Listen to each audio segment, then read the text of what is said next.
Okay, everybody who is here today, first of all, I'd like to thank you all for taking time out of your workday, your summer vacation, whatever it is that you are doing. You are taking time out of your day to spend about an hour or so with us at the National Center for Learning Disabilities. My name is Susan Reynolds. And this is our co-host and our Texas parent leader, Amy.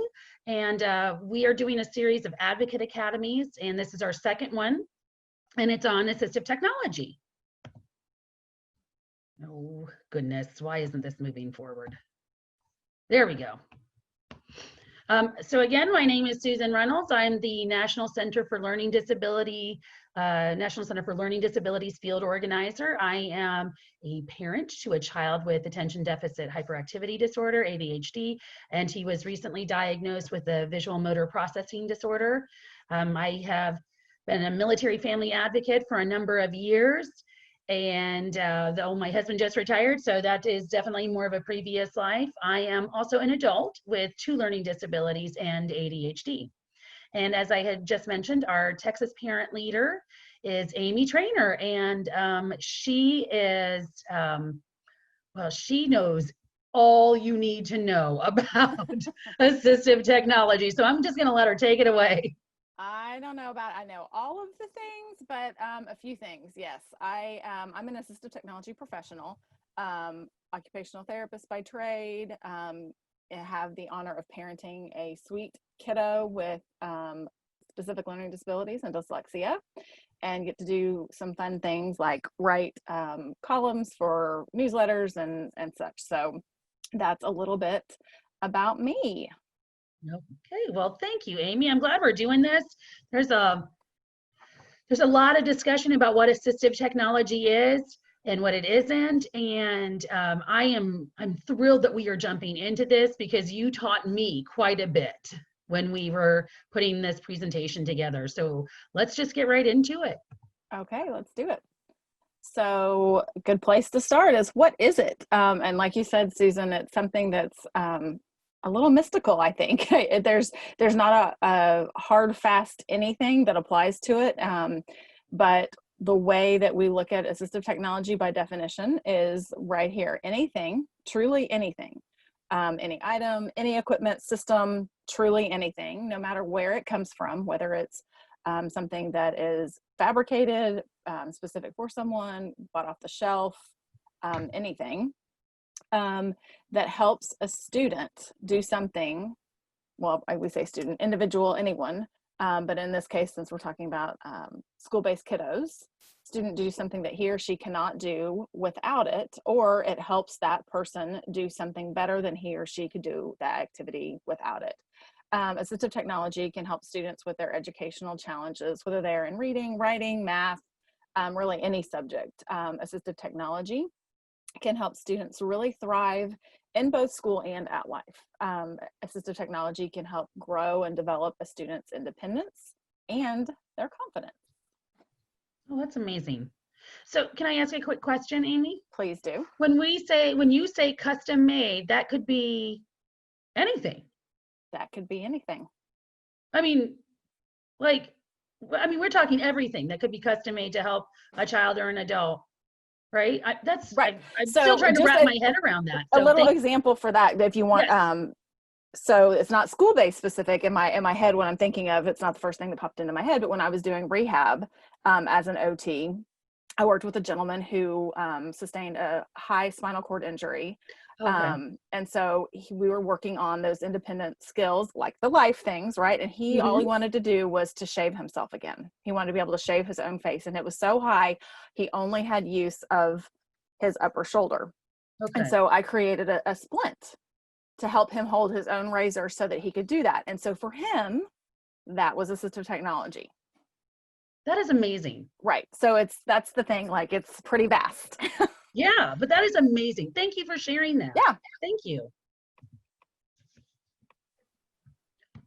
All right. So now that we've kind of given a simple definition, what we really need to pay attention to is how the law and the regulations that help guide and support our students in school, how they interpret it. So We've got the definition here from IDEA.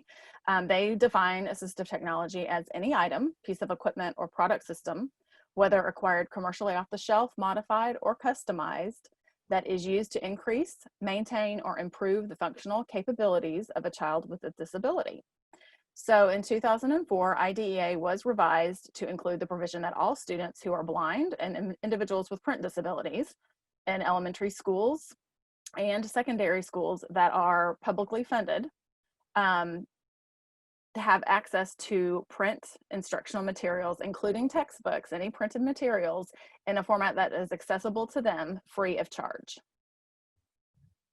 Okay. There we go. All right, so what about Section 504 and ADA, our other guiding regulations? So Section 504 and the American with Disabilities Act require what they call reasonable accommodations to be provided for individuals with disabilities by schools receiving public funding. So assistive technology really has made reasonable accommodations easier to achieve. However, there is not a specific schedule for consideration or assessment for assistive technology under 504 or IDA Title II, like there is for the Individuals with Disability Education Act. ADA Title II specifically does require that a student with disabilities have the same opportunity to be as effective at communicating as a student without disabilities. People with disabilities that affect hearing, seeing, speaking, reading, writing, remembering, or understanding may use different ways to communicate than people who do not. So there are many ways for those individuals to be provided equal access to communication, and often referred to as auxiliary aids and services. So those are devices or services that enable effective communication, of which assistive technology can be a part. All right, so why is it important? Well, this chart here is one of my most favorite recent kind of illustrates a study, the National Longitudinal Transitional Study that was released in 2016, and it really illustrates why assistive technology is so important. We all know that the goal of our educational system is to really support and allow all children and individuals to be able to function out of post-secondary, whether that's employment, post-secondary education, be independent in their life. And when we look at the outcomes that this study really revealed, it really illustrates why it's so important for students with high incidence disabilities, things like learning disabilities and attention difficulties. Those are what we call high incidence disabilities. This study revealed that those students that received assistive technology performed significantly better out post-secondary than those not receiving assistive technology. So in this chart, you'll see the outcome measure of graduation, post-secondary enrollment, or having a paying job, and then the percentage of students that were surveyed that had received assistive technology support during school and those that not. It is mind-blowing to think how significant the use of assistive technology can really set up a student for post-secondary success, and give you what you need as far as information to be able to have those conversations with your school, and really encourage people to invest their time and attention into assistive technology. Well, Amy, with us getting ready to celebrate the 30th anniversary of the Americans with Disabilities Act, one of the areas that was part of the ADA was a paying job, employment. And Absolutely. as we see that our students in particular, as you said, the high incidences of diagnosis or disability, which word did you use? It's high incidence disabilities. Okay. Without assistive technology, they are not going to be able to fulfill that dream. One of the promises of the ADA. Mm-hmm. So learning more about how assistive technology benefits our children into adulthood. I mean, that's a pretty scary number, I do admit, but You're getting ready to share, like, Right. obviously the various forms, but it's good to have this information so that parents and caregivers and students can show that with the right assistive technology in their workplace, they will thrive. Right. And I think it's important to really help empower parents and educators with statistics like this, because we should really be so data driven in Yes, why we're yes, doing and why we're making the decisions that we are. And we are talking percentages that are significantly different with positive benefit. There's no reason to not explore. There's no exactly, reason.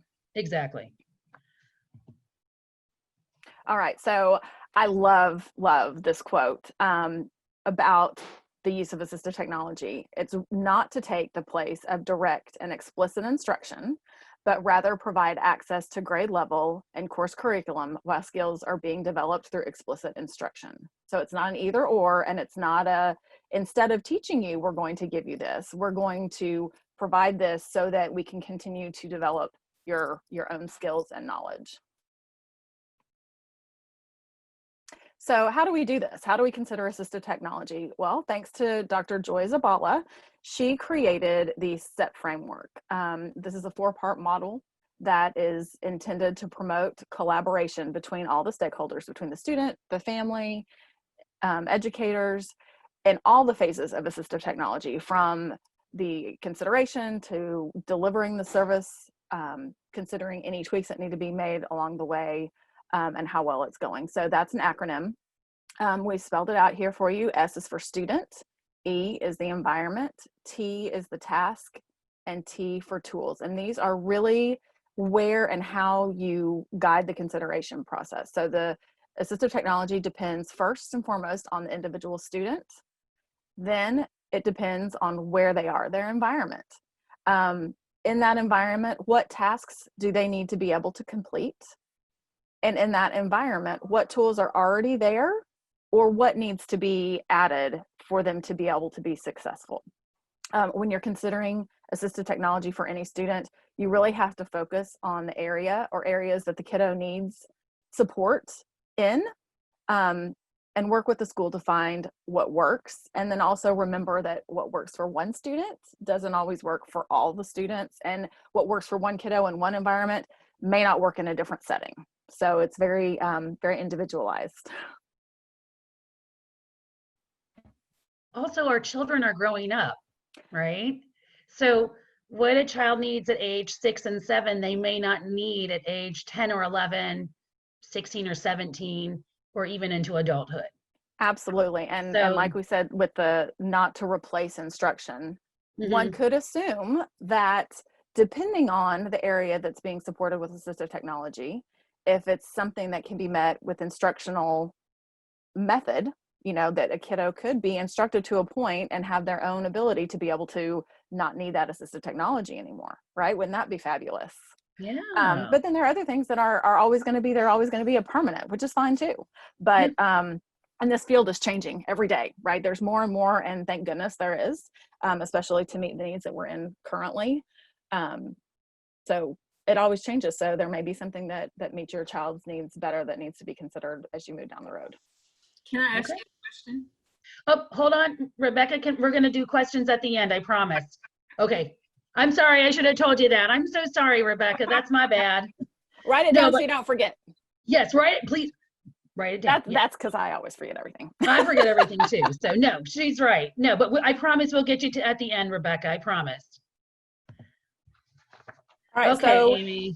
let's talk about what some pieces of assistive technology might look like for some students. And like we said, it's not one size fits all. Everything looks a little bit different. But when you're talking about areas of need, these are some good places to start. So if you have a kiddo that is a struggling reader, text to speech is fabulous. Text to speech, when you use that, it reduces the cognitive load that a student's experiencing and increases the automaticity for those struggling readers. And what that leads to is students being able to gain the amount of text that they're reading and decrease that fatigue that they're experiencing and the stress, right? It's hard to try to keep up. And it can be used with books, websites, emails across lots of different areas. So text to speech is fabulous. Audiobooks or digital books with that text to speech. Optical character recognition is OCR. What this is it basically is a feature that will read locked text. So think a PDF, right? If you've got a picture and text and it's locked in a PDF, it's looking at that as an image. It's not looking at it as electronic text necessarily, but OCR will take that text and read it to the user. Graphic organizers are a simple method for assistive technology. Any annotation tools, which would be something that allows the user to take notes, maybe digitally, electronically, while they're reading the material.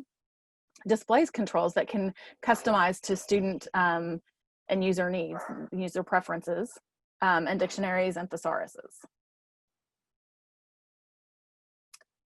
So for composition and spelling, things that help kiddos or those that struggle with facets of writing include simple things, right, Susan? Simple handwriting tools like a little pencil grip, or different alternative paper, or a slanted surface. So those can be very simple. Keyboards, touch screens, using dictation, right? Using your own voice, and we're becoming more familiar with that with the use of our home devices and mobile devices. Using word prediction, spell check and grammar check are also great, embedded into word processors. Again, using text to speech. Graphic organizers really help organize thoughts, and again, the dictionaries and thesauruses. And let's talk math. Math is, oh y'all, I'm so sorry, my dogs are going crazy. The glories of working from home these days, right? So some tools that you might use for math would include things like calculators, and there's lots of different kinds of calculators. Some that maybe the format's different, the button size, maybe they talk to you, maybe you can talk to them. Different kinds of math notation tools.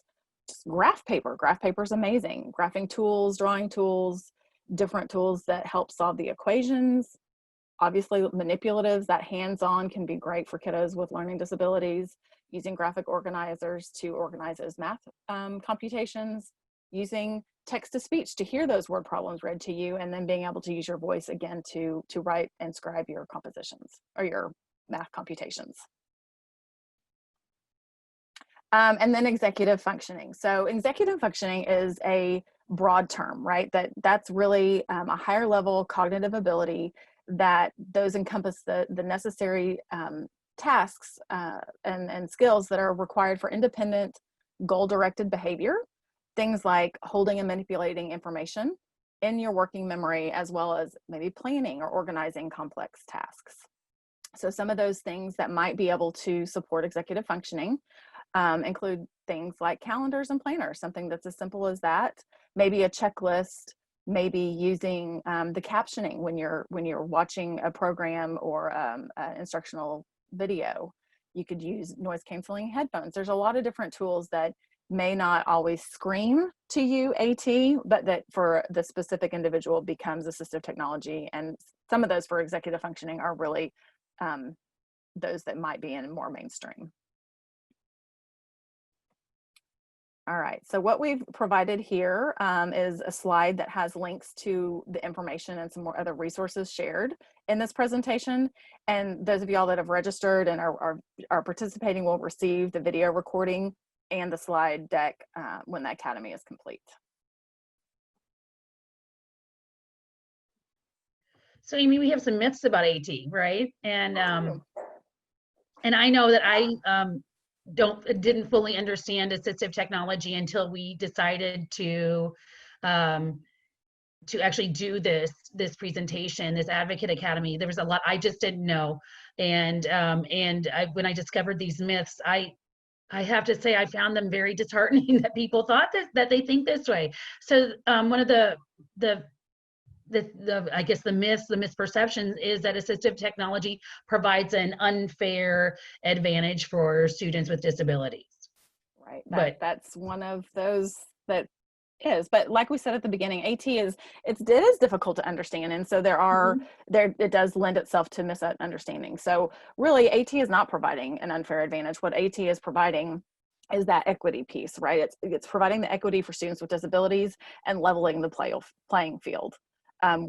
one example that I like to use for this is, you know, we're both wearing glasses, Yeah. right? Yeah. Everybody doesn't need glasses, but for us, we do. Yeah. And it's not making it unfair for us to use it. We're still experiencing the same instruction or the same experience. We just need the glasses to help make it better for us. Yeah. So this is the one that I actually fell into. This is the myth that I fell into and didn't even know about it, that all assistive technology is high tech. Because I think for me, what it was is it's the technology part, right? And so to me, I make that assumption, oh, technology, all things high tech. Right. But that's not true. Nope. And like we said, even the tiny little squishy pencil grip, that Oh my can be gosh. assistive technology for some kids. It really is anything from that pencil grip, maybe a note-taking app or a computer system to help, you know, in the composition or reading, or maybe it's a communication device. It just really depends. Or when I was in college, my books on CD. Yes, or Yeah. And at first they were on cassette tape. So yeah, that doesn't seem very high tech. no, and it sounds really laborious, actually. Yes. Yeah. Yeah. Assistive technology can only be used in the classroom. And we know that's not true. We know that's not true. It's anywhere, anything, anywhere, anytime, whatever. Clearly, we're taking the classroom into the home now. Your AT should follow you there as well. Yeah. And of course, assistive technology is not a one size fits all because, well, not every kid in school on an IEP has the exact same diagnosis. So, right. Well, and even if you're talking about our kids with SLD and all the kids that maybe have dyslexia, it's still a continuum. They don't experience dyslexia the same way. They don't experience the obstacles the same way. So, like we said before, what works for one kiddo may not work for all kiddos. And what works for one kiddo in science may not work for him or her in English language arts. So you really just have to be flexible and know that you're going to have to work to find the solutions and probably continue tweaking them as your child progresses through school. okay. Oh, goodness. Oh, wait, did I skip ahead? There we go. There we are. Okay. Sorry, so everybody. Another great quote for most people, technology makes things easier. For people with disabilities, however, technology makes things possible. In some cases, technology becomes the great equalizer and provides the person with a disability a level playing field on which to compete. I love that. Yeah, it is. It's great. Is all technology assistive technology, my friend? No, it's not. No. And, you know, like we mentioned, because technology is becoming more mainstream, right? It's everywhere and it's getting more and more prevalent all the time. I talk to our home units all the time. Set this reminder, or remind me this, or how do you spell this? That's great, but it doesn't necessarily mean it's assistive technology. Dictation apps, pencil grips, planners, they're available to everyone. So mainstream becomes AT when it meets that criteria of increasing, maintaining, or improve a functional capability for someone with a disability. Okay. It acts as a support, right, to help the student overcome the barrier that they're experiencing because of the disability, and provides educational and employment equity. I included a couple of little questions that can kind of help someone determine whether we're talking mainstream or assistive technology. So what does the tool do for a student? And what would happen to the student if the tool were taken away? So kind of some ways to think about that. And here's an example that really might be helpful. If you have an entire class of maybe fifth graders, right, using Chromebooks or laptops and a word processing program to use to complete a writing assignment. After practicing, right, they're going to take a little practice and become a little bit more proficient with using that technology. Most students in that class will still be able to, and probably would prefer to, and will go back to using a pencil and paper for writing tasks, right? But for some students whose disability affects their ability to write, they might need to use word processing software for all the writing tasks, right? For those students, that word processing software increases their functional capability in writing and becomes assistive technology for them. Okay, that's good to know. Finding help.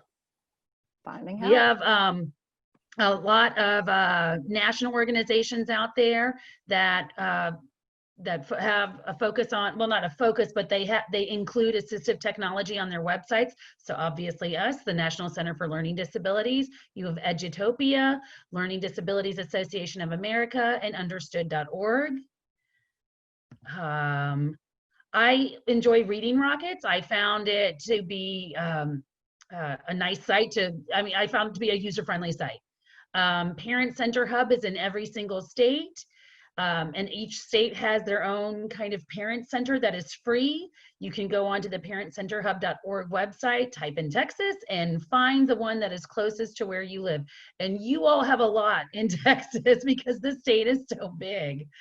Now, Amy, you had us include the CAST, the Center for Applied Special Technology, and Yes. the Wisconsin Assistive Technology Initiative, and they focus at the national level on assistive technology. Yes. And then we have at least 3 pages of state, and I'm going to say local, but again, Texas is such a large state, so I don't know exactly where everyone is coming from. So I don't know if it's necessarily local to you, right, where you are at, but these are Texas specific resources, and we want to make sure that you all have them because you're in Texas. It wouldn't make sense to give you something in, I don't know, North Carolina, right? Right. Right. So, I mean, these are some great resources. You'd be like, thanks, you guys are really unhelpful for giving us something way far away. Right. And not just for assistive technology, for all things yes. Special Ed 504. They're great resources. SpedText is one of my favorite. It's my go-to all the time because you can make a phone call and get some answers and they'll email you. I mean, that really is, they're one of the most helpful resources that I've found. I've heard a lot of good things about them. Yep. I've also heard very good things about your Texas Parent to Parent. Yep. And our partner resource network is great too. So here's tons. I mean, look at all of this. You have both Texas A&M and then UT Austin, if I'm not mistaken, is in here. That both of them have, connections to helping students with disabilities and assistive technology. That's amazing. Yep. Yep. That's amazing. So as we're wrapping up, make sure you can connect with us. You can follow us on Twitter. You can find us on Facebook. We have Instagram, and I say this every single time. I really need to add in our Instagram handle, and I always forget, and I'm sorry, everyone. If you have any questions about today, you can email us at info@ncld.org, or you can email us for policy questions. Rebecca, I see you. I think you might be taking notes. I promise you, I'm going to email you all this information so you don't have to write it down because I'm going to take care of you. I got you. And then we have other upcoming advocate academies. I've hyperlinked, I'm pointing to the screen and you guys can't see that. That's so silly, I'm sorry. But the very first Advocate Academy we held last month, and it was an introduction to IDEA in section 504. And I have it hyperlinked here, the video, the YouTube link that we did. And as you see, we're doing this one on assistive technology. Next month, towards the end of August, we're going to talk about IEP preparation.